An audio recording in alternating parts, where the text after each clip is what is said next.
Dam, kau sahur tadi makan apa? Ha? Aku tadi sahur benda simple-simple je. Apa tu abang panggil? Wahyu R35. Sedap tau. Lembut je daging dia. Kau pula makan apa tadi? Wahyu R35.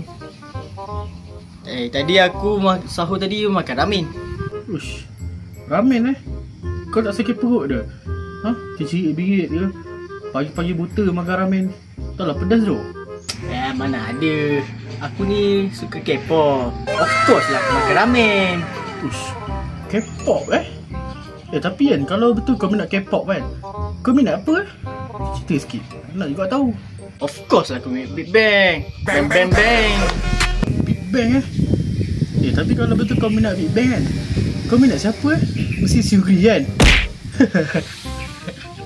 Lotak kau. Of course lah aku minat I'm a Legend Thanos. Thanos?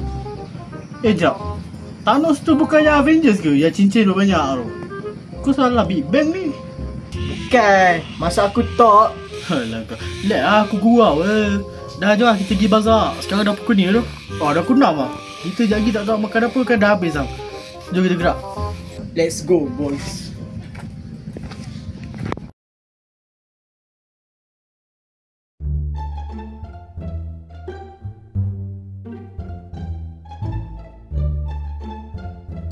Farid, kau tadi dekat bazar kau beli apa Aku tak sempat perasan lah. Tahu-tahu kau dah hilang lah.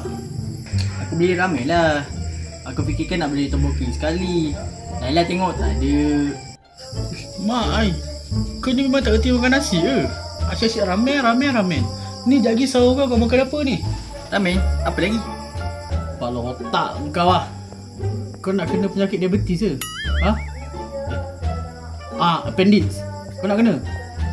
Kau ni makanlah nasi. Kau tahu tak ramen tu dah lah pedas. Tak sihat.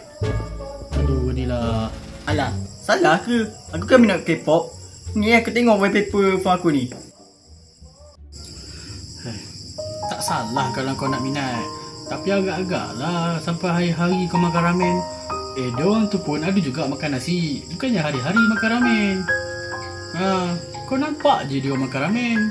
Tapi sebenarnya ada je benda lain yang dia makan. Ya ke? Mana aku tahu? Aku tahu lah. Ini kan cerita aku. So sekarang macam ni? Macam mana apa? Macam tu lah.